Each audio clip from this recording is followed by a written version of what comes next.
জীবনে আসলে আপনাকে কষ্ট সহ্য করা শিখতে হবে।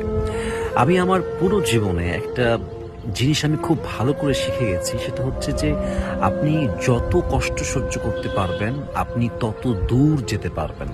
আপনি খুব খেয়াল করবেন যে কিছু মানুষ আমাদের সমাজে আছে যাদের কাছে যত বড় বিপদ আসুক, যত বড় কষ্ট হোক, দেখবেন যে হাসি মুখ, always smiling, always they are okay, they are very comfortable with it. কেন? আপনি বলবেন যে ভাই এত বড় বিপদ, আপনি এখনো হাসছেন, আপনার ভিতরে কোনো টেনশন নাই, কোনো কষ্ট নাই, কোনো স্ট্রেস নাই, আপনি ডিপ্রেসড না। ওয়াই? এটা কেমনে সম্ভব? আমার তো হলে আমি ভেঙে পড়ে যেতাম।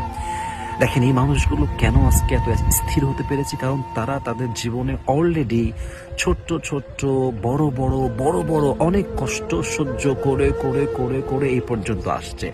তো যারা কষ্ট সহ্য করতে পারে, স্ট্রাগল করে করে সামনে যেতে পারে, একটা সময় গিয়ে বিপদকে ফেস করা, কষ্টকে হজম করা, সহ্য করা, তাদের কাছে it's not a big deal for them, it's very easy for them. তারা ভাবে যে আরে যা হবে হোক, আমার লাইফে যত বিপদ আসবে আসুক, দেখ লেঙ্গে, কোই বাত নেই, ये मुसीबत कोई मुसीबत ही नहीं है। কেন এই চিন্তা তার মাথায় আসছে? কারণ সে অলরেডি অনেক কষ্ট ফেস করে করে করে করে এই পর্যন্ত এসেছে আর কি।